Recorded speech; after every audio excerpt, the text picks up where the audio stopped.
Welcome to the Armchair Fantasy Football Podcast. Here are your hosts, DJ Marcotte and John Soroyce. Enjoy the show. Hey everyone, welcome back to the Armchair Fantasy Football Podcast, the one and only working class podcast, and we are the two and only, at this time, Blue Collar Ballers. You can check us out on, well, we're John and DJ, I should probably say that, and you can check us out on our Facebook page at Armchair Fantasy Football, on Twitter at Armchair FF Pod. I'm on Twitter at Armchair Kingpin. John is on Twitter at John2977. You can email us at armchairfb@gmail.com with any start, sit, or general questions that you may have for us, or if you want to just say hi. You can find us on Spotify, Apple Podcasts, Stitcher, and Podbean, and you can view our videos on YouTube. Just search Armchair Fantasy Football Podcast, and we'll be there waiting. I'm stumbling over my words because I've literally done this intro 3 times prior to this intro because we keep screwing something up. But, that's what the Working Class Podcast is all about. So, with that being said, let's jump right into the news with Mr. John Soroyce. What's up, guys? So we're going to get right into the news. Dallas Goedert, J.J. Arcega-Whiteside, and Alshon Jeffrey are practicing full today, but Deshaun Jackson is expected to miss Week 4. Other news, this one hurts. Only real quick thing on that is Carson Wentz. Traditionally, when quarterbacks do not have Deshaun Watson out there, their efficiency goes down, so it's a little bit of a knock on him. But we'll wait and see how that shakes out.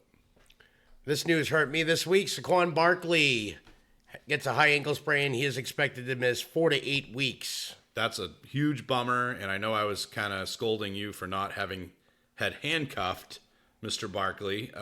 Which Wayne Gallman at the time is the handcuff. Yeah, right now it's Gallman, and I know there's some scuttlebutt about them possibly going out and getting a running back. Maybe could be a C.J. Anderson, could be a Jay Ajayi. He's still kicking around out there. There was a couple other names too, right, John, that were mentioned? Yeah, Fozzie Whitaker, Benny Cunningham. Oh, yeah, well, maybe. Good old Fozzie. Maybe. Is he still Fozzie around? would work perfect for one of our scenes, though, I would think. It probably would. Waka, yeah. waka, waka. Waka, waka, waka. Other news, T.Y. Hilton, quad injury this weekend. He is unsure of Week 4, so stay tuned for info on that. And those soft tissue things tend to linger all year, so. He had an ice pack on it the whole second half of the game and did not come in. Huge. Did you see the size of that ice pack? Oh, yeah. It was like the Death Star, like resting on his thigh or his He didn't see the field after that, so keep your eye on that injury. I think he sits this week. I think it's worse than what they're saying, but they're not letting anything out of the bag yet. Speaking of bad, Vance McDonald's arm is in a sling at the moment. Nothing has been reported, but they're taking precautionary reasons with him.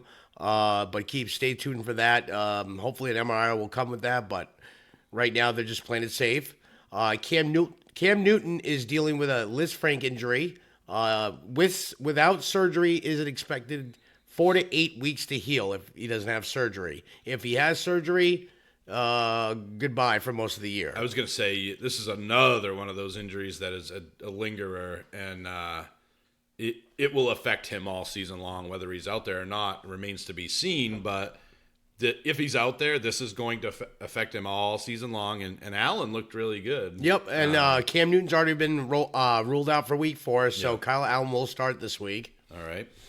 In other news, the Raiders want to get Josh Jacobs involved with more targets. Good idea. That offense looks awful. I just don't know. I'm beginning to think the Raiders are just a cursed team. I mean, look at what Amari Cooper's doing over in Dallas over the last year.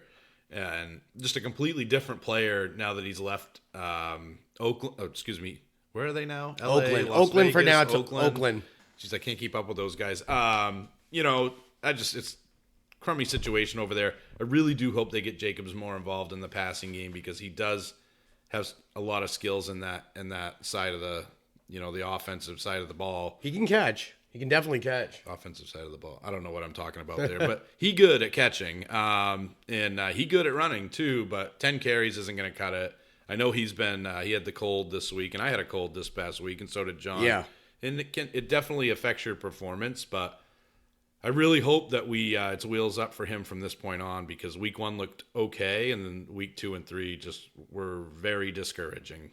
But they had hard matchups as well. So I mean, you got to account for some of that too. Yeah, but they get I'm a little concerned about Jacobs because I don't see a lot of situations where they're going to be up or maybe even competitive in games, and that's going to hurt Jacobs big time. But I think they realize that he might be their best player on offense at this point, so they probably want to utilize him, and they probably should. Yep. Ito Smith is in the concussion protocol, so at this point, Brian Hill will back up Devontae Freeman. Freeman has not looked good. This offensive running game has not looked good. Good old turd cutter. Yeah, Freeman put up a decent stat line this week. I want to see like 86 yards total, I think. But really, it was just Julio this week that it was the Julio show. Who was Calvin Ridley this week? He's looked good the first 2 weeks, but not this week. Yeah, he was not impressive. Anyway. Julian Edelman's chest injury is not considered serious, and he will be good to go this week. I think they just took it precautionary with him and just sat him out the game. They were winning anyway. They had no reason to play him. I had heard that they x-rayed his rib cage, and then today they were supposed to x-ray like his cartilage on his rib cage. But they don't. They're going to roll him out. They put him out there in the Super Bowl with a concussion. So his well-being obviously isn't a factor here. They're going to keep rolling him out there. And Julian Edelman is probably the type of guy that wants to be out there no matter what. So. Sam Darnold, who is out with mono at the moment, is trend towards playing Week 5. So it looks like he'll have a Week 5 return. God, who is that embarrassment of a Luke human? Falk. Okay, first of all, Luke Falk, you're an awful human being. You should not be in the NFL. And if I owned the Jets, I would have cut you after that game. That game was an embarrassment. I'm surprised you don't have a clip from YouTube. Use the force, Luke. Oh, my God. That guy is embarrassing. How did he get a job as an NFL quarterback? That guy shouldn't even be handing out popcorn. He was a third stringer, but I don't even think he should have been a third stringer. He's that bad. Come on. You can get... Again, I'm going to say this. Colin Kaepernick's out there, and we're rolling out Luke Falk. Who, Marshall Falk, he is not. He's trash. And that was an embarrassment. Just like the AFC East typically is, outside of one team, of course. And then the last bit of news, the Antonio Brown saga continues. He said he is done playing NFL. I guess we'll wait and see on that, but that's what he's claiming right now. Yeah. I guess when you burn every bridge that you possibly can, I guess you can make the decision on your own that you're done in the NFL. The NFL made that decision that he's done in the NFL. Antonio Brown's actions made that decision. I called this as a bad signing for New England. I said, good luck, because nobody can control this guy. And New England isn't the team that it used to be in terms of, like, if you're late for a meeting, you're fine. They're just not, there's been articles that players on the team have stated that that's not the culture anymore. It's a more lax culture now. But not that lax, he's just, I don't know. He's either a bad dude or a sick dude. So I'm just glad. I think this is an opportunity for us to not have to talk about Antonio Brown anymore. He gone. Goodbye. So let's get into it. Is that everything? That's it for news. It's kind of minor on the injury part till more comes out. So, I mean, you know what it is. Somebody will pop with an injury tomorrow that wasn't talked about. All right, so let's jump into the box score. We'll go back to last Thursday, the Wayback Machine, the Hot Tub Time Machine. Jacksonville versus the lousy Tennessee Titans. I don't know if I've seen news, and John, you didn't bring any up, but I don't know how Tennessee is not, at this point, considering making a change at the quarterback position. Mariota did throw for 300 yards, but the guy is not going to win games for that team. No touchdowns, and of course no interceptions either. But he's just not a good quarterback. On the other side of the ball, you got a guy Gardner Minshew, or Gunter Minshew, as we like to call him. He is a sexy quarterback, and he did a pretty good job against a pretty decent defense. Titans D is actually. I want to say top 10, I believe they were last No, they're year. a good D. He only threw for 200 yards, but threw for two touchdowns as well. No interceptions. DJ Chark seemed to be the biggest beneficiary of Gunter coming on board as the starting quarterback. 4 catches for 76 yards and a touchdown. He caught a 37-yard pass, so that was pretty big. I actually see Gunter on the side of my screen with his United States flag bandana and his mustache, his glorious mustache. And he's talking about building trust with the Jags after every rep. Very good young man. So yeah, DJ Chark looks like he's the guy that has the connection with Gunter Minshew, as we like to call him. Leonard Fournette, I don't know, dude. He had 15 carries for 66 yards. His longest carry was 69 yards. So what does that tell you, John? He broke off a big run. Other than that, he was ineffective at the run game. He had 14 carries for -3 yards, is what that tells you. But remember, the Titans last year were a top 5 run D. People seem to forget that. 14 carries for the number 4 overall pick for -3 yards, John. That's unacceptable. Leonard Fournette needs to do better than that. It's like he just can't break through the line, man. And when he does, he's got top end speed, but I don't know, dude. The vision isn't there. He is getting involved in the passing game, 6 catches, but only for 26 yards, man. 8 targets, though. I mean, that's great, but they got to get Leonard Fournette going. He's got to get himself going. I feel like a guy like Leonard Fournette needs 20 carries. I really do, and they're just not committed to that. And they were winning the game. Yeah, so they were up 2 touchdowns at one it's point. just Doug Moron, just a terrible head coach. He's not utilizing his players to their strengths. And Gunter's doing a better job than anybody anticipated that he would. So hopefully we can see Leonard Fournette turn the corner. I'm very nervous about Fournette right now. He doesn't look good. Derrick Henry doesn't look good either. 2.6 yards a carry, 17 carries for 44 yards, John. He did have a touchdown that salvaged the day for you, and he did have 1 catch. So what are your thoughts on Derrick Henry at this point? Derrick Henry, the first 2 games looked pretty decent. And this is coming from me, who I am not a Derrick Henry lover at all. This game, yeah, his yards per carry were pretty low, but against the Jacksonville D, you still got to respect that Jacksonville D. I mean, they're not fully where they used to be, but you still got to take that D line in front 7 seriously. Yeah. I mean, he didn't rip off what he did against them last year. 2.6 yards a carry. Yeah, that's pretty bad. But overall, I think through the first 3 weeks, he's done pretty decent. He has, but this week he didn't look good. No. Adam Humphries is back. He came back to life. 6 catches for 93 yards on 9 targets. You buying that for a waiver? No. Either am I. I don't trust it. I don't trust anybody on this team other than Delaney Walker. He's about as steady as they come. Yep, for tight another ends. 9 targets this week. Yeah, 7 catches for 64 yards. So, I mean, Delaney Walker's the only... I mean, I guess you start Derrick Henry, but Delaney Walker is the only guy on this team that I'm starting with confidence. Mariota just can't support more than 1 pass catcher doing well in any given game. Corey Davis, 3 for 44. I mean, I know that guy's got the talent. Is he Devontae Parker now? I don't know. What worries me, I think it's this system. They're just not. It's Mariota. I think it's the offensive coordinator. It's just not good. Derrick Henry's talented. Adam Humphries is good. He's a good role player. Yep. Corey Davis has elite level talent at the receiver position, as does AJ Brown. It's Mariota, man. This team has to start considering making a change at quarterback. And I get that it's Ryan Tannehill that's on deck. But I'm going to say it, John. Tannehill's a better quarterback than Mariota is. At this point, they have nothing to lose but more games. So, yeah, I think they make the change and try to change their season now before they get in the hole. I mean, if they lose this week again, they'll be 1-3. Yeah, and I think that week 1 win was a fluke. I think it was a fluke. Yeah. So let's move on from that dreadful game to another game that wasn't that great. It was okay. The lowly Bengals, they lost 21-17 to the Buffalo Bills. Josh Allen, we'll go to the Bills side real quick, John. Josh Allen, another fine game. You know, in our league, he's been scoring about 25 points a week. But is the ceiling ever going to be where we thought it was, John? I think eventually, you look at on paper, this matchup should have been there. Cincinnati's D is not like stellar at all. Yeah. But I think you got to remember he's got all new personnel here. Cole Beasley's there. You got John Brown. So I think he's just trying to find these roles for everybody. But at the same time, I know they said they don't want to run him as much. But now they said that week 1 and 2. Now you're starting to see the run attempts go up now. Yeah. I think once they let him have more control, kind of like they did last year at the end of the season, I think Allen will get more comfortable, and I think he will get better. I think this week is what we're seeing his floor could be, but his ceiling's still not there. I think it's going to come, though. And he's got New England and Tennessee on deck, but after that, John, he's got Miami, Philly, Washington, Cleveland, Miami again.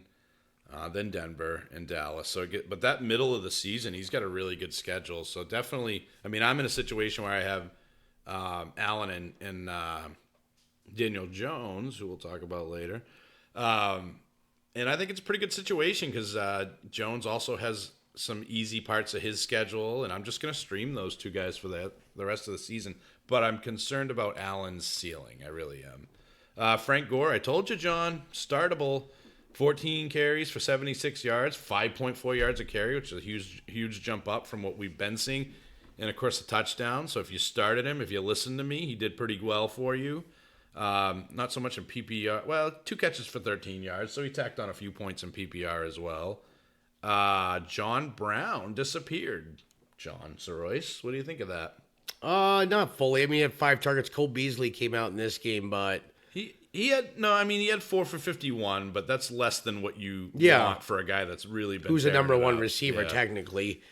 Beasley, 10 targets, 8 receptions for 48 yards. Actually impressed me this week, but they also took a trip down Dawson's Creek there with Dawson Knox, 3 catches for 67 yards and a touchdown. Only on 4 targets, though. Yeah, so, I mean, wait and see, though. I mean, I think the targets consistently are still going the Brown more than anybody. Allen spread the ball out to, I think, 10 different receivers. Yeah, it was quite a bit. Yeah, 10 different receivers. And then they ran the ball with Gore, Allen, Yeldon, Isaiah McKenzie, Dawson Knox, and John Brown. So they were running it with a bunch of different guys. And you know what? They won the game. And their defense, again, did a pretty good job. Joe Mixon, are you concerned with Joe Mixon at this point? And not in terms of Mixon's ability to produce, but once again, just like last year, his usage. 15 carries, dude. It's that line, too. They're just awful. And they didn't use him really in the passing game until it was too late. Yeah, Dalton got sacked many. I mean, this is the Bills. The Bills' run D is not stellar, like I said, but their passing D is stellar. And since he was never out of this game, the usage for Mixon was a little perplexing in this one. Yeah, I mean, they're not using him at all in the passing game. He had 2 targets, 2 receptions for 34 yards. Yes, one was a TD. That salvaged his day. Yeah. He actually had a decent start PPR-wise, I think 17 points. Yeah. Not great. No, but that's not what you want from Joe Mixon. Yes, you want that 25-30. In a game that's scripted for him, really, or at least it should be. Yep. Auden Tate comes out of nowhere, 6 catches for 88 yards. John Ross, only 2 for 22. He came back down to earth. But John Buffalo does a really good job against the big play. Yep. So I think don't get too panicky over John Ross, but definitely, you can't expect those performances. He was covered by a Pro Bowl corner. Tre'Davious White is a top corner in this league, and there's a reason why. He covered their number 1, and they said he'd be shadowed for part of the game. He was pretty much shadowed the whole game by him. So it makes a difference. It worked, yeah. They took him out of the game. Tyler Boyd, his normal 6 for 67 steady Eddie stuff that you can expect from Boyd, and Dalton threw to a lot of different receivers as well.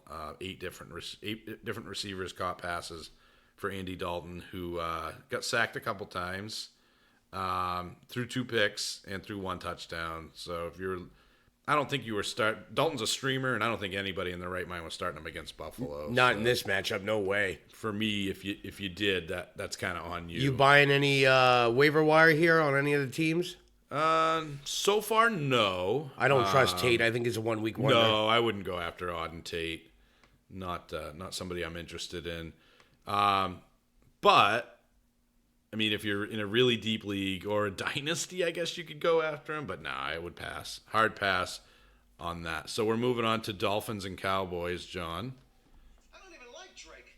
You don't like the Drake? I hate the Drake. I love the Drake. How could you not like the Drake? Who's the Drake? Who's the Drake? The Drake is good. Who is the Drake? How do you do this week, John?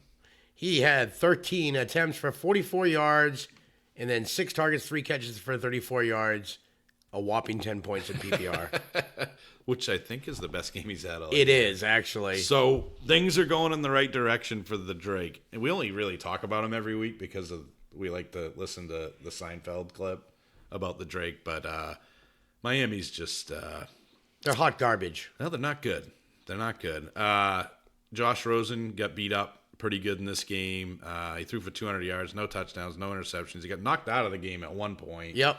And Fitzpatrick came in and had a 100% completion percentage, 2 passes for 29 yards. So really good stuff. The only there. shining star of this game is Preston Williams. I told you. He had 12 targets, 4 catches for 68 yards, and this is against a pretty good defense. Dallas is, I think, just getting warmed up on defense. Yeah. I know it doesn't reflect the score much. I mean, they give up 6 points.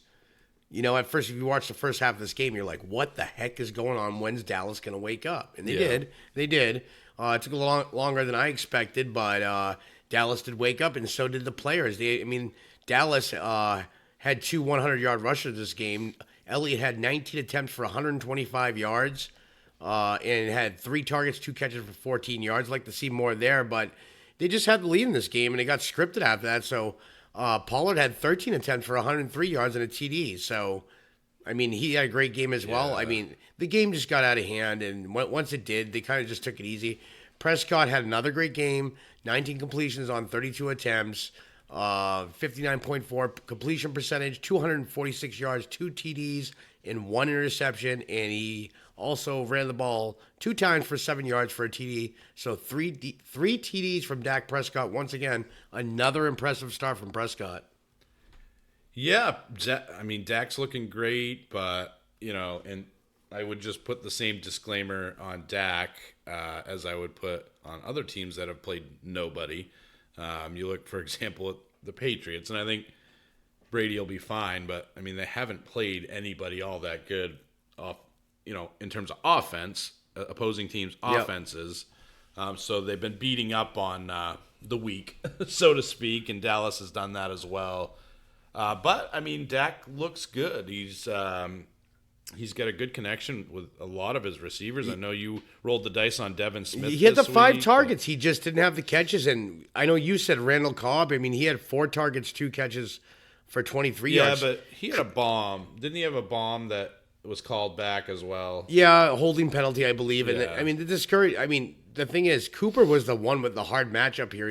I believe Xavier Howard was covering him for most of the game. He had 7 targets, 6 receptions for 88 yards, but 2 TDs. What's perplexing to me here, and you mentioned it, is I just don't understand the 13 carries for Pollard.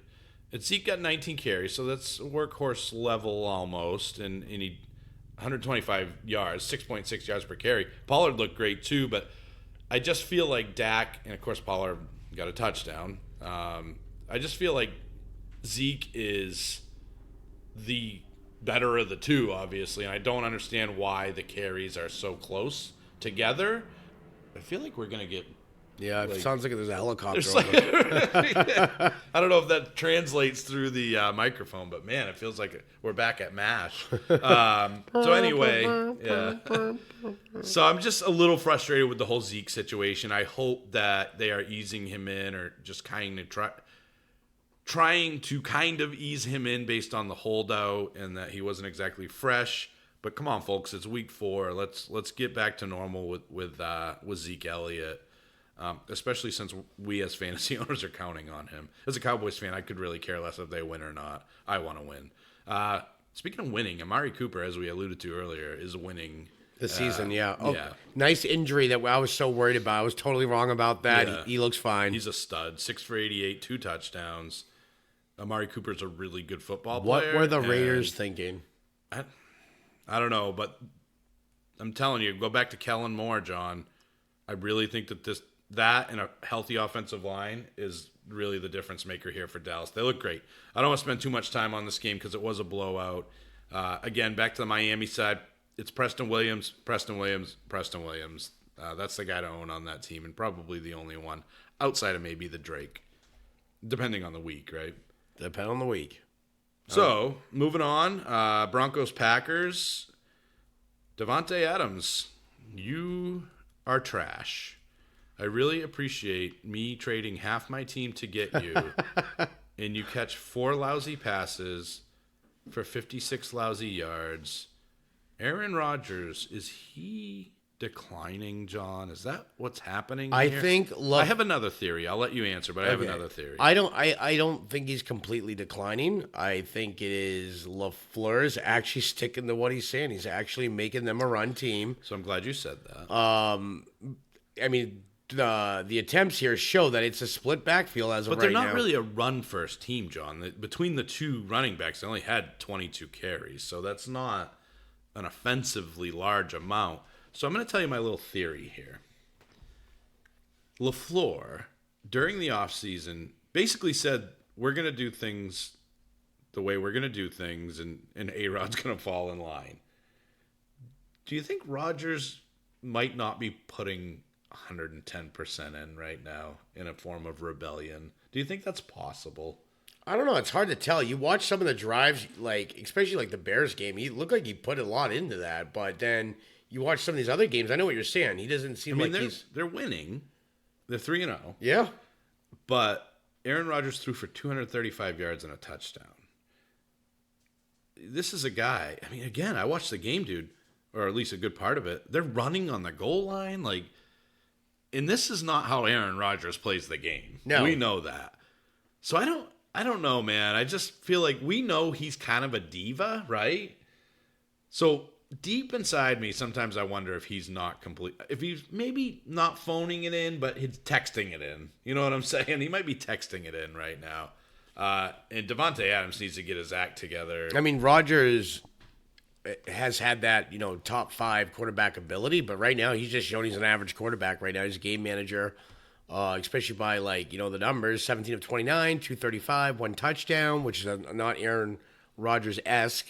And then rushing-wise, Green Bay, Williams had 12 attempts for 59 yards. Yeah. Jones had 10 attempts for 19 yards and 2 TDs, though, which saved his day. Yep. On the receiving side, 1.9 yards carry. Yep. MVS, or Marquez Valdez-Scantling. Why can I say that so perfectly? Had 10 targets, 6 receptions, 99 yards, and a TD. I think he is the number 2 receiver there now, period. Yeah, so I don't know. And again, I want to go back and say week 1, Chicago, week 2, Minnesota, week 3, Denver. Not the best schedule. Yep. They have Philadelphia coming up on Thursday. That could be the elixir to what is ailing these guys. Hopefully Davante Adams, because I did give up a lot for Adams, and to see 4 targets this week was just really disappointing. But remember, he had Chris Harris covered him. That's not an easy so hopefully matchup. I think this is a get-right game for Adams. I think it's a get-right game for Rodgers. This would be the game because I'm gonna be honest Eagles with you. secondary is not good. Yeah, Adams really pissed me off this week. I'm just going to be straight up about that. Come on, dude. Other than that, it looked like the targets were everywhere. No, I don't see really anybody on here unless MVS. I think MVS is the number 2, and I said that before, and I told you MVS was going to have a good game. And I think Williams, if he's not picked up in any of your leagues, you need to pick him up. You got to now. at least pick him up. Both at this point, Jones and Williams are startable. Yeah, Williams isn't the athlete that Jones is. He's not going to burst around the corner and break a big run, but he was more efficient in this game, and that's going to earn him brownie points. Yep. Over on the Denver side of the ball, Phillip Lindsay had 21 carries for 81 yards and 2 touchdowns. Royce Freeman was more efficient with 15 carries for 63 yards and 4.2 touchdowns. He almost got a touchdown, too. He did exit the game at one point. I don't even remember what it was for. But so this is pretty much a split backfield as well. And I don't know. I think some weeks it's going to be Freeman. Some weeks it's going to be Lindsey. These guys are high-end RB3s, low-end RB2s, I think, at this point. Cortland Sutton, again, getting the targets, 5 for 87. He's been pretty consistent. And Phillip Lindsay, obviously, 4 for 49 as well. So he did have a big game, but just consider that some weeks it's going to be Royce Freeman. So one last thing I saw was Emmanuel Sanders got shut down this week, so the Emmanuel Sanders train he's back is down to done. earth. I don't know if it's done, but Well, you know what I'm saying, done for this week. it's just not the type of offense that supports a lot of receiving. So we'll move on to the next one. All right, Falcons Colts. Matt Ryan had a big game, 304 yards, 3 touchdowns, 1 interception, and I think that was other than him. Devonta Freeman was okay, 16 carries for 88 yards. And he added 3 catches for 7 yards. So he might have got you into double digits in PPR, but that's about it. This was the Julio and Hooper show. Julio, 8 catches for 128 yards in a touchdown. Hooper, 6 for 66, because he went against me, so that would explain the 666. And 2 touchdowns. I made fun of Austin Hooper way too much in the offseason. Mohamed Sanu, Mr. Steady, also got 6 for 75, John. That's pretty much the guys of record, or of note, I should say, for Atlanta. Calvin Ridley, 1 catch for 6 yards. That's not what you expect from Calvin Ridley. I think if you need a waiver wire pickup this week, most of these big guys are already picked up. Believe it or not, Sanu sits in a lot of leagues still. And he's averaging about 5 to 7 targets a game. So if you need a nice... Unfortunately, by the time we post this, waivers have already run. A bye-week fill-in. Well, some people wait later, too, believe it or not, too. But Sanu would be a good pickup, especially this is the week-by-week start, though, too. Yes, it is. San Francisco and New York Jets are on a bye. On the Indy side of the ball, Jacoby Brissett, wow. He was fine. 28 of 37 for 310 yards and 2 TDs. Yep. And on the ground, not so great, but 3 attempts for 4 yards. But he looked pretty solid against this Falcons defense that I thought was improved, but apparently I guess it wasn't this week. But I guess not. It was at home, too, for Indy. But Marlon Mack, 16 for 74 and a touch. That's a good, solid game there. If anybody's worried about Jordan Wilkins taking his job if Mack is out, 3 carries for -2 yards. He's just not that good. And T.Y., T.Y. is starting to build a really good connection with Brissett, but how long is T.Y. out, with that quad issue? But he did catch 8 for 65 and a touchdown. So, and he was out, like you said, for a good portion of the last quarter at least, right? Yep. So the question is, who's going to benefit here? Because I want to say it's Paris Campbell, yeah. It doesn't reflect it, though. No, 3 targets, but he spread it out a lot too, man. Yeah, Pascal had 3 targets as well, but he had that long TD for 35, I believe. Yeah, he spread it out to 9 different receivers, did Brissett. So I don't know. My gut tells me Paris Campbell. But they're kind of dropping quickly here, man. Devin Funchess, and now Hilton's got the quad injury. But other than that, I think it's business as usual. I don't think there's any really waiver wire guys. I would go after Paris Campbell. I think Campbell's going to be the guy that benefits the most. So, with that being said, we'll move on to the Ravens and the Chiefs. Ravens lost, much to Nigel, my son Nigel's chagrin. He's a Ravens fan. Chiefs won 33-28, and the undeniable Kavorka of Patrick Mahomes continues. Guy's amazing. He is matchup proof. Baltimore Ravens, historically one of the great Ds, in and year out. It's almost an automatic. This team's gonna have a solid defense. Mahomes hung up 33 points on him, 3 touchdowns. Unbelievable. Looked like Darrell Williams is the guy to own, not Darwin Thompson. At the running back position, if McCoy is not healthy, or if Damian Williams isn't healthy for that matter. 9 carries for 62 yards. Great job there.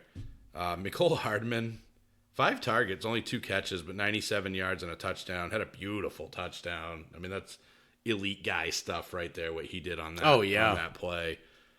Kelsey, 7 for 89. Has he caught a touchdown this year?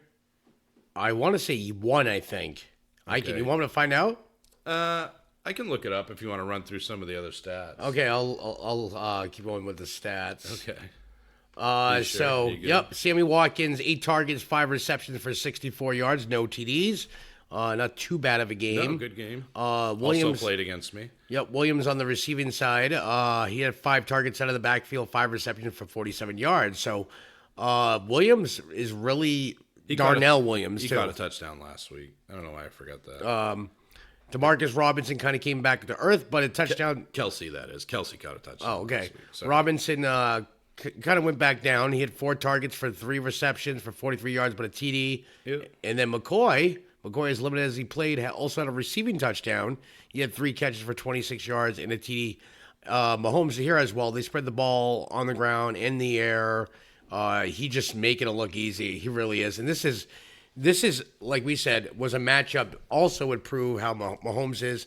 This is now 2 top 5 defenses that really, I mean, the guy is matchup proof. He's so fun to watch, and I traded him away in the offseason because I'm all about it. And so did I for a guy who got I traded hurt. him to you, and then you traded him again. But yeah, it's a beautiful thing to watch. On the Baltimore side of the ball, Lamar Jackson overall didn't do too bad in the air. 22 of 43, 267 yards, no TDs, no interceptions. But on the ground, he had eight carries for 46 yards and a TD. Not a horrible day from Lamar, but not what he's put up. Chiefs defense has improved, but not rushing wise, I would say, because Mark Ingram had 16 attempts for 103 yards and 3 TDs. They got torn up, and then Gus the Bus Edwards, 7 carries for 53 yards, and then Justice Hill, Yeah, I'm getting nervous, man. 1 carry for 1 yard. By far the best running back out of the 3, and he's just not getting the action. And then on the receiving, But it is Baltimore, and that can change very quickly. On the receiving side, Marquise Brown or Hollywood Brown led them with 9 targets. So the targets continue to be there for him. Yep. Only 2 catches for 49 yards. You're gonna see those Yep, weeks from the inspiring thing was the targets. Yep. Andrews came back down to earth a little bit, but remember he's dealing with a foot injury. him. And you're gonna see those games with him. Yep, too. and he was a little limited. They said he did not do warm-ups, but he had 7 targets, 3 receptions for 15 yards. He did miss a TD, I believe, in the end zone too. Miles Boykin looked awful in this game. Had some penalties too. Yep. But Ingram was the shining star of this game. And Boyle was the best. I mean, the best out of the receivers. He had 5 targets, 4 receptions for 58 yards. But they throw so many tight ends here. I don't recommend any of them for a waiver wire pickup. Andrews you already have. Yeah. You know. If I doubt Hollywood Brown's sitting on waiver, but if he is, pick him up. Other than that, anybody else you recommend? No, I think that'll Okay. do it, man. So let's go to the next game. I don't really want to, but I will. So I wonder, John, since Adam Thielen has taken Stephon Diggs' manhood on the field, do you think Stephon Diggs lets Thielen have his way with his wife off the field so that he can take his manhood off the field as well? Do you think it's Thielen or do you think it's coach? Thielen has taken Stephon Diggs' manhood. I mean, they don't care about Stephon Diggs anymore. That is evident. And I almost want to say they're trying to rub it in Diggs' face by giving Thielen a goal line carry as well. I don't know what Stephon Diggs did. I don't know. I mean, I don't know, dude. This is just bad. And by the way, I'm going to cue it up. You can talk about this game because this game pissed me You know off what? a lot. I'll say it right now. Kirk Cousins going to the waiver wire. I was totally wrong. I am picking up another QB. He is dirty trash. And I'm saying this, I mean it from the bottom of my heart. This was the game. He should have destroyed it. I don't care if they ran the ball. There was many times that he just did not. I mean, yeah, he had a 71.4 completion percentage. Whoop-de-doo. But 1 TD for 174 yards against one of the worst passing Ds in the league.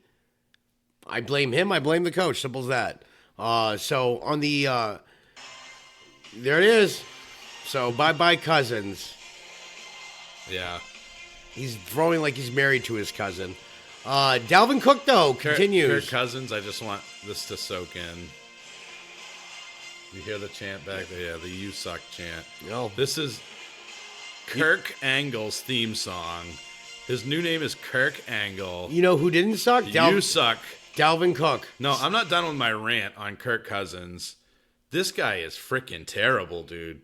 Like, how much money does this dude make?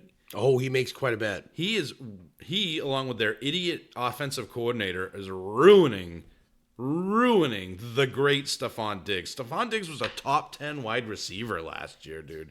He got targeted 3 times as opposed to Thielen's 5. He caught 3 passes, as did Thielen, but Thielen is getting the red zone action. Thielen is getting carries in the red zone. What did you do, Diggs, for Thielen to take your manhood? You need to step up as a man at this point, Stephon Diggs, and stop laying down for this action, dude. I'm going to say you need to go diva wide receiver and start demanding for some targets. It's not good. It's not looking any better next week, John, with Chicago. You need to cut Kirk Angle. And you know, I'm not going to cut Stephon Diggs at this point, but they're going to start losing games, John, because you would agree with this. You know football just like I do. Teams are going to be like, we need to do something about Dalvin Cook. We need to pay attention to that guy. Yep. And they're going to stack the box. It's going to happen. And you're not always going to play the Oakland Raiders, you know? So they might want to start making their offense a little bit more, add some more dimensions to their offense. So this would be the week to add the dimensions because they play the Bears. They do. And the I Bears can tell you, tough D. the Bears are going to stack that box against Cook and force Cousins to throw. But I don't know if he's good enough. I'm not starting Cousins against the Bears defense. No way. I'm going to say next week, there might be talk about sitting Kirk Cousins. That team might have to start thinking about that. He's that bad. Meanwhile, on the Oakland side of the ball, Derek Carr is not. He's horrible. Derek Carr. He's not horrible. He's fine. He's fine. He's steady Eddie. Yep. He had a decent game, 242 yards, 2 touchdowns. He did throw a pick. But that's a game. That game's not going to hurt you in fantasy. That's not a stat line that's going to hurt you in fantasy. One that will is 10 carries for Josh Jacobs. He did turn it into 44 yards, which is a pretty good average. 4.4 yards per carry is not bad. But he's not involved at all in the passing game. He didn't even get targeted in this game. And if you look at Jalen Richard, got 3 receptions. Actually, I'm sorry. Jacobs did get targeted twice for 0 catches. Richard got targeted 3 times. It's just, I don't even know who Foster Moreau is. I mean, is that a made-up name? Sounds French. Foster Moreau. So, I don't know, dude. This offense just looked bad. Outside of Darren Waller, this offense just looked Darren bad. Waller is a baller. I said that from the Darren the baller Waller. And Tyrell Williams was okay. Salvaged his day with a touchdown. Only 3 catches for 29 yards, though. But, again, you mentioned the news about Jacobs. Hopefully they start to realize we need to get him more involved. He is a playmaker. We need to throw the ball to our playmakers. And hopefully that happens. Because it's great. Death by paper cut with Darren Waller, 13 catches for 134 yards. That's great. But didn't win you the game, did it? But and how many touchdowns? Yeah, but at Waller the usage catch? he's getting, he's going to be out by week 6. From a fantasy standpoint. Yeah. Oh, you think so? I don't know. But Well, from no, a fantasy standpoint, that's great in PPR. But I'm just saying. No, I'm saying how many more shots can he take? That's what I'm saying. You can only take so Yeah. many shots at the tight end position before you're out. Yeah. So- but hopefully Jacobs gets some more action. But again, waivers are cleared by the time you've heard this. But I don't think there's anybody.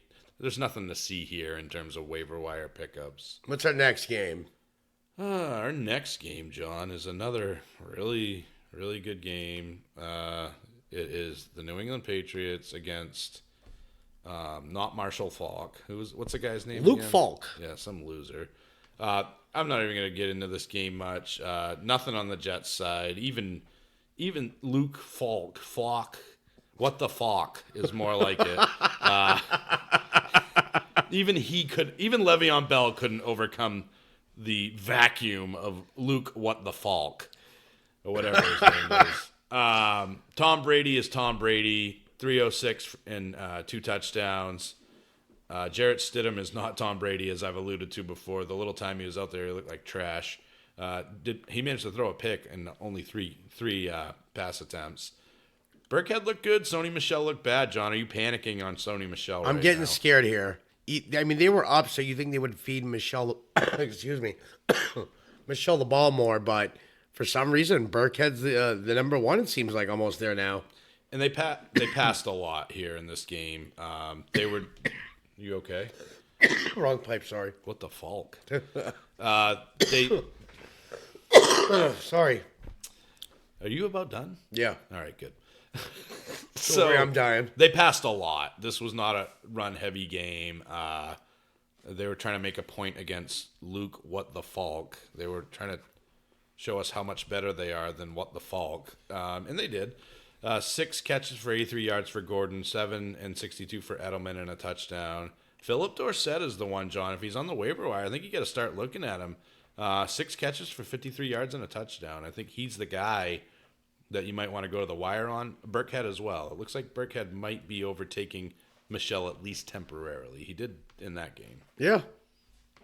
You're in agreement on that? I'm in agreement. All right. Moving on to the next game, which is the Lions and the Eagles.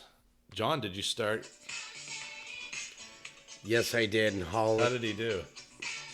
Did you celebrate? Let's just say there was no celebrating. And it was not a holiday for Galladay. There was not a Galladay? No. It wasn't Galladay? It was... Stafford disappointed in this game.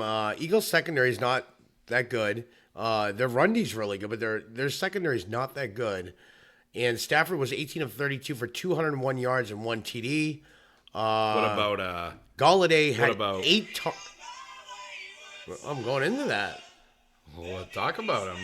Well, give me the stat line. Okay, Kerryon Johnson's stat line: 20 attempts for 36 yards. Ugh. 1 TD.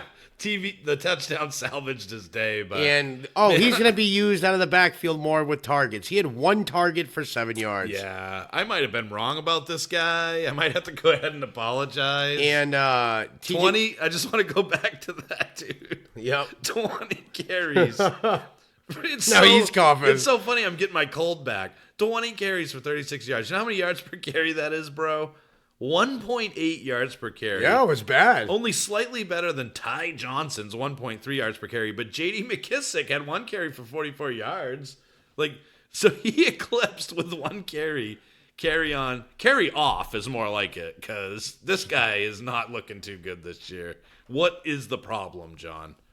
I just think, I don't know if it was the matchup. They played poorly. I mean, the numbers. The Eagles have a good run D. Yep, they have a good run D. So I do count that. But even, has Carolina had a game over 100 yet? I don't think so. I don't believe so. No, I so can look that up for you, though. I'm getting a little panicky here, but the inspiring thing is the 20 attempts at running game. I mean, he clearly has the most, I'm saying being utilized the most. Yeah, there. he's the But- workhorse back. Yeah, but to there. see his targets completely drop, I mean, 1 target, I would like to see Yeah. 4 to 5, 5 to 6. And I know he's good, so I yep. wouldn't hit the panic button yet. But frankly, John, week 1 was 49 yards, week 2 was 41 yards, and week 3 was 36 yards. He is bad right now. Yep. And 1 touchdown is what salvaged his day this time, and he did have 2 receptions for 47 yards a week 2. But I'm going to try to buy low on Kerryon, though, because I think things are going to get better. They got Kansas City and then a bye after that, so we'll see how things go. But he does have some tough matchups. He's got Minnesota down the road. Green Bay has been playing well. He's got Chicago. So he doesn't have an easy schedule this year. Nope. But I think he'll be Galladay okay. had 8 targets, which you like to see, but he had 2 receptions for 17 yards. Amendola I think Amendola can be a decent waiver wire pickup. He's too. I just don't trust him. I don't know what. He's like Amendola used to be when he was with the Rams. Exactly. So he's sporadic, but he has the 5 targets. Is a nice thing to see for 4 catches for 37 yards. But T.J. Hawkinson is not hulking up anymore. no. You know what he reminds me of? What? He He reminds me of a one-hit wonder. No, you call him Holkinson. I call him T.J. Huckaloogie Hawkinson because that's how bad. Hawkinson. Yeah, he's that bad. Marvin Jones, Marvitron, 9 targets, So is it 6 T.J. receptions. Hawkinson. T.J. Hawkinson. Marvin anyway. Jones, 9 targets, 6 receptions, 101 yards, and 1 TD. He feasted. Yeah, Miles Sanders looked good in this one. 2 catches for 73 yards. The target, yeah, finally. 13 carries for 53 yards. So some good stuff there. Jordan Howard got the touchdown, and he did his normal 3 yards per carry because he's not very good. Yeah, so Aguilar looked good, 12 targets, 8 Aguilar receptions. looked good. I hope he would. I mean, he's the only receiver left Yep. there. And Zach Ertz did not have a great day, but in PPR, he got you to 10 points, so not too bad there. In terms of waiver wire, I mean, I don't really see much here. I do not. Mac Hollins maybe as a rental if help me out here. Jeffrey is out for a while, or if, Deshaun's going to be out. I think the only person what you about can. Jeffrey? Did you mention Jeffrey, or is he? No, he's going to be ready to play this week. He practiced in Okay. full today. And then JJ Arcega-Whiteside. Yeah, sounds like Mike Tyson yep. saying it. But He that is will- how to pronounce it. Yep, he will be available as well, but I haven't seen much out of him. But I think the person you want to add for the waiver wire here, if he has been picked up, would be Aguilar. Holy cow, John. We got to get rolling here. Okay. So what about Panthers and Cardinals? Panthers and Cardinals. Kyle Allen looked really good. I'd look for him in the waiver wire. Good waiver wire. Good streamer for quarterback potentially, especially if Newton's out for a while. Kyler Murray started a house of fire and then kind of petered off toward the end there. But the 43 attempts. Yeah, that's good to see. They run a lot of plays there. Yep. And he did have 8 carries for 69 yards, so we finally saw that running ability. Christian Kirk, 10 catches for 59 yards. Not really what you want to see in terms of efficiency, but 12 targets is good to see. But 15 points from 12 targets. Yeah. I mean, yeah. that's the good. This offense runs so quick. In PPR. Yes, just in to be clear. PPR, these are the type of players you want because when they do hit their game, eventually, but this offense is so fast paced that they're gaining so much. No wonder you timeshare. lost this week, dude. David Johnson was awful. Yeah, he got hurt and then went back in. Okay. Oh yeah. Yeah. And then he did catch 6 catches for 6 passes. Yeah, he's better on the receiving side. It was what saved me. McCaffrey's just an animal. 24 carries for 153 yards and a touch. And then, of course, passing game. He only caught 3 for 35, which is a little low for him. Only 4 targets. Greg Olsen is turning into a very steady tight end. Actually had a great game. 6 catches for 75 yards and 2 touchdowns. Curtis Samuel, 5 for 53 and a touch. Remember I said start him? Yep. DJ Moore, 1 for 52, but a touchdown salvaged his day. I think you said start him, and he got that touchdown. That's what it doesn't matter. It's 11 points right there in PPR. And they spread the ball out. McCaffrey though, wow. Are you worried about his usage? No. Nope. Okay. No. He's I think he beefed up in the offseason, and the guy looks good, man. Looks good. Rams Browns. The Browns are not a good offense, John. They're not good. Really, the only bright spot here was Nick Chubb. But other than that, I know the Rams play worse on the road, which they were on the road. I mean, they just don't play well on the road. I don't know what it is. I mean, Josh Allen looks better than Jared Goff and Baker Mayfield this year. Who would have thought that? It's just not great, dude. Baker looks awful.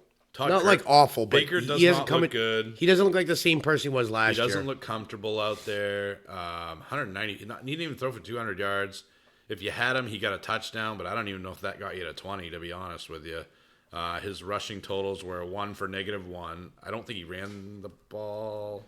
I think he got sacked 3 times. So. And then on the other side, Todd Gurley looks bad. So I'm just going to throw this out there. I said it before, weeks 1 through 4, if you're playing, like the guy I went against this week, I had 2 touchdowns. He had 6.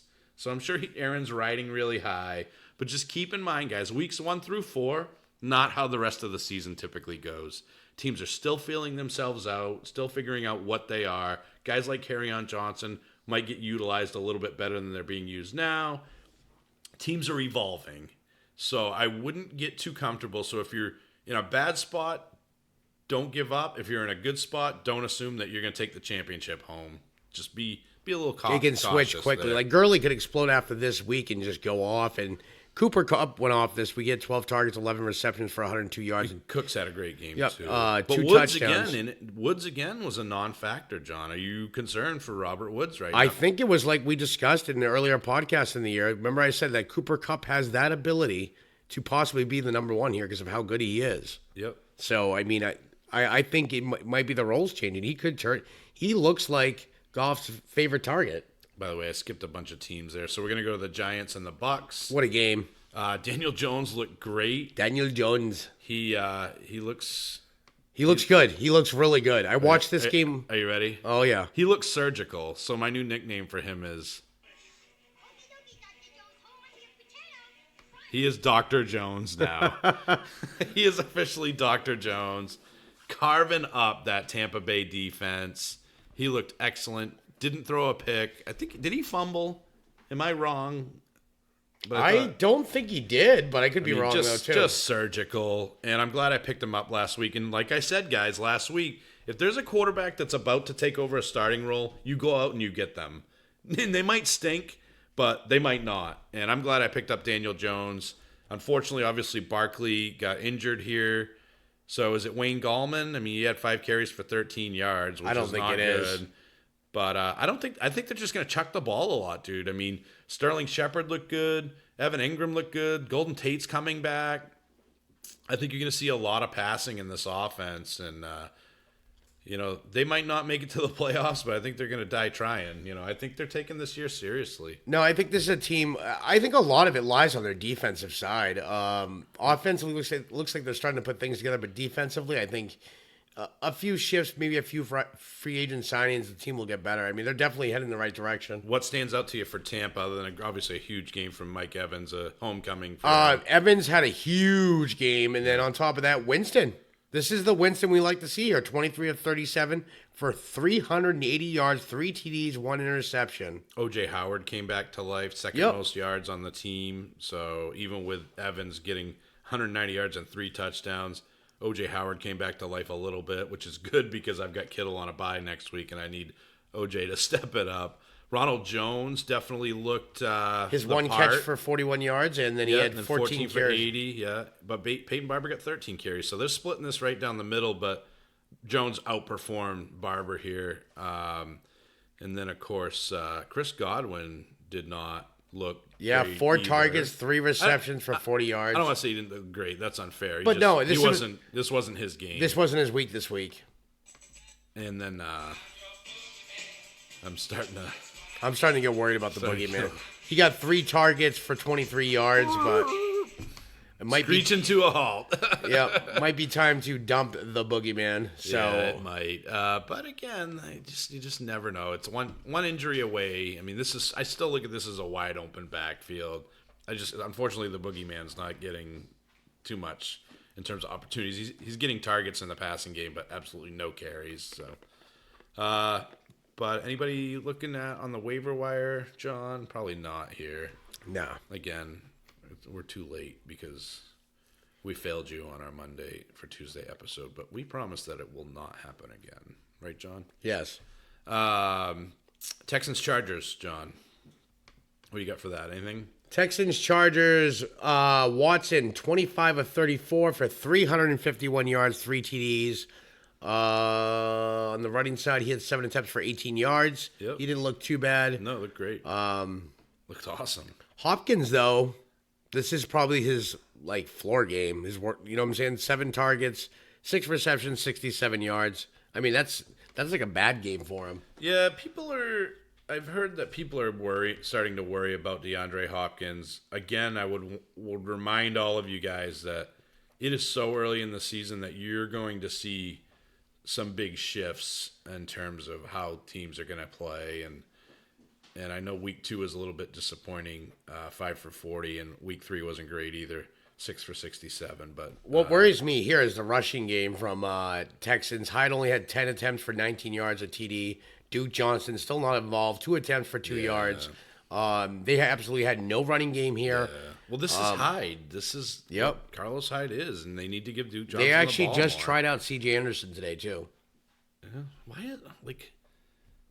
Why not give Duke a chance before he tried out Well, another back? not only that, dude, but there's so many guys out there that are better than C.J. Anderson. Yep. So Anyway, I don't run a football team, so what do I know? Austin Eckler, man. Justin Jackson is catching up to him. Eckler didn't look good, dude. I mean, he didn't look terrible. He had 4 yards per carry. He did have 7 catches for 45 yards, but Justin Jackson, 4 receptions, John, so they targeted him a little bit more. Yep, and he got the ball 5 carries for 26 yards. Yeah, he was more efficient on the ground, so I don't know what this means, but it's starting to balance out a little bit more. Keenan Allen's just ridiculous, dude. This guy might be the number 1 receiver at the end of the season because he's not only catching, he always has caught a ton of passes, but he's getting touchdowns this year too. I think Keenan Allen's been targeted 40-something times in 3 games. It's ridiculous. So if you have him... Keenan Allen has 42 targets, leads Michael Thomas and Tyler Boyd by 9. And then Mike Williams, this is what you're going to get from Mike Williams. You're going to have games that are great, and you're going to have games that are just kind of pedestrian.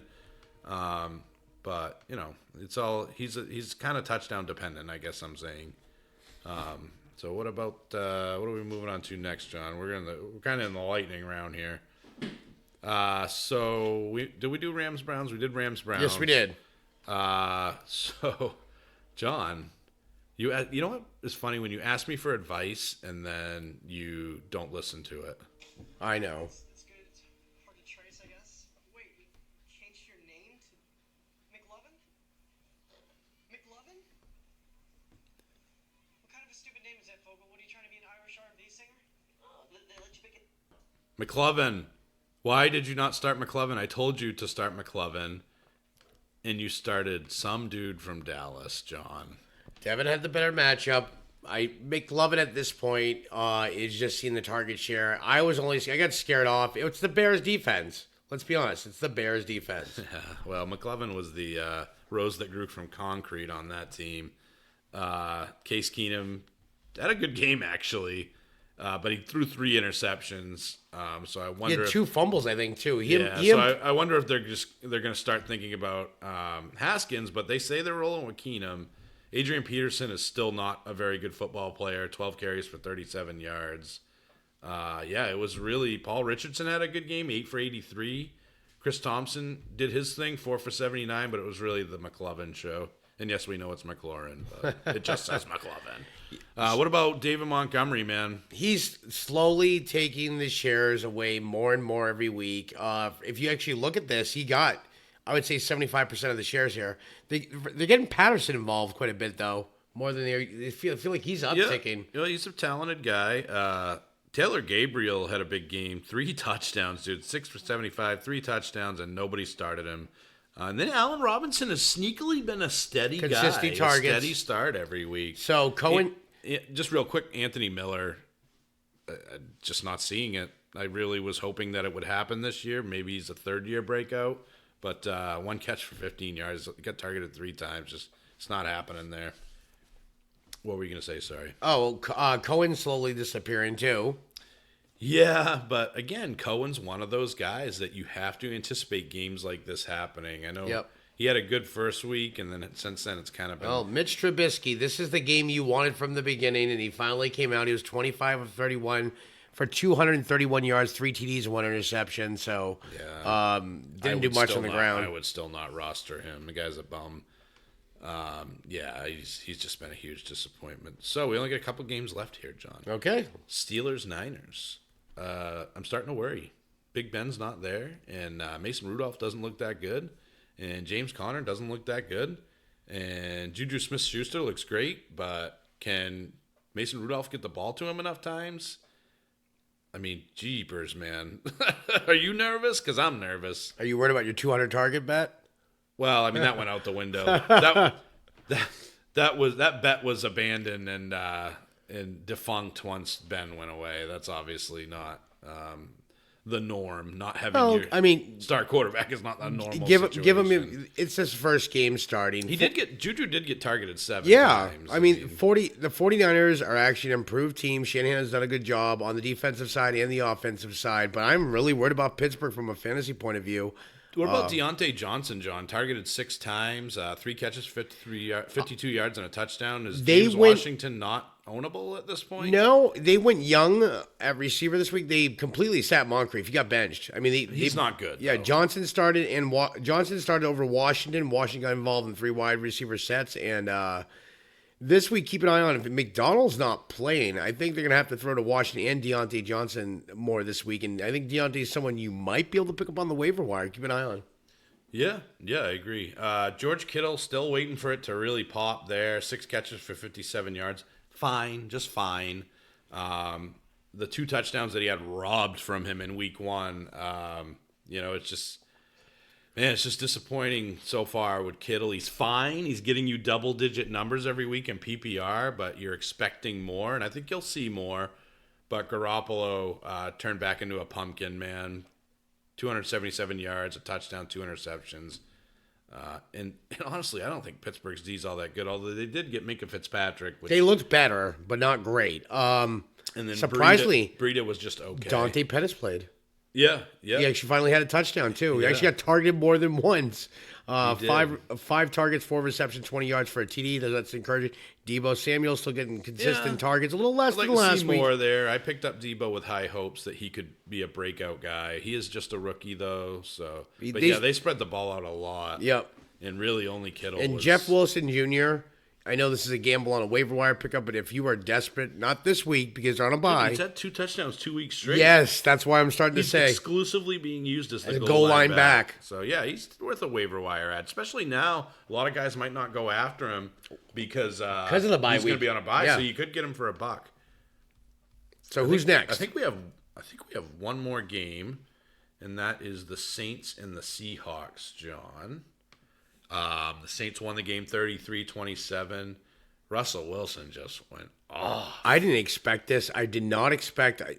New Orleans defense has been pretty solid this year. Yes, they got beat up last game, but it also hurts when you lose your starting quarterback. But 406 yards from Russell Wilson. I know. They said, dude, that was passing. Yeah. He got 51 yards rushing finally. So 4 total touchdowns. Yep. WrestleMania was running wild. Yeah, again. he ran wild on my fantasy team this week. So did Tyler Lockett, 11 for 154 and a touchdown. Metcalf kind of came down to earth a little bit with 2 for 67. Disley, is he worth picking up? 6 for 62. The last 2 weeks he's looked really good, and he looks like he's seen a decent target share here. And next week he faces Arizona, who's terrible against tight ends. They're last against tight ends. So he might be worth an ad. But yeah, man, it was just a three-man show, really. It was Disley, Tyler Lockett, and Russell Wilson. And I want to just point out that Chris Carson fumbled the ball again. Chris Carson got 3.5 yards a carry, so he's got about 3.1 for the season. He's not, you know why, John? You know why? Newsflash. He's not that good. But what stinks about a week like this week, it was the perfect week for Penny to get ahead. And Penny will. Was ruled out. Penny will. I'm just telling you. I was telling Jake, and you guys were laughing at me. And Jake was belittling me for suggesting that Penny was going to have a better season than Chris Carson. Chris Carson's just not that good of a player. And the cream, John, the cream rises to the top. You know what happens when you flip a penny? What? You get a Carson. I'm just messing with you. It was a joke. I don't get it, though. You flip a penny, get a penny. Rashad. Okay. I thought you. Yes, it was a terrible joke. Speaking of cream, the creamy goodness of Alvin Kamara brought 16 carries for 69 This is the Kamara yards. game we wanted to see last week. 9 receptions for 92 yards, a rushing touchdown, a passing touchdown. This is Alvin Kamara. With or without Drew Brees, he rocked the house. And Michael Thomas came back to form a little bit too, 5 for 54 with a touchdown. So, John, what does this say for Teddy Bridgewater? Not a great game. I mean, he built it around those two guys, basically, right? Yeah. Is that all? Is that all you got for Teddy Bridgewater? Is he worth looking at? I'm not sold on Bridgewater. 177 yards against a Seahawks defense. This isn't the Legion of Boom anymore. Yeah. And he only put up 177 yards. Yeah. Not sold. Not sold still. The thing I did like this week. Who needs to do that when Alvin Kamara just gets all the yards for you? You know what Yeah, I mean? well, I get that. But even if fantasy-wise, it's not someone. He has such a low floor. I don't trust it. All right, what else you got? Anything else for this game? Nope. All right, cool. So that'll do it for today's episode. Once again, we're going to get back to the waiver wire ads next Tuesday. We apologize for this week. A little emergency situation occurred. But also, just before we go, I want to take a moment to mention our GoFundMe page at www.gofundme.com/armchair-fantasy-football-podcast. If you guys could support us by making a donation, then sharing it with your network, we would greatly appreciate it. We know that money can be tight, so if you like what we're doing, please know that even $5 helps us get closer to our goal. Let us know if you have any questions. We'd be happy to answer them. It just basically helps the Working Class Podcast continue to provide great content and keep the blue-collar baller dream alive. We sincerely appreciate it. Even if you guys can just share the GoFundMe page in posts and tweets on your social network pages. Don't have to spend a dime doing that. So greatly appreciate your listenership, if that is a word.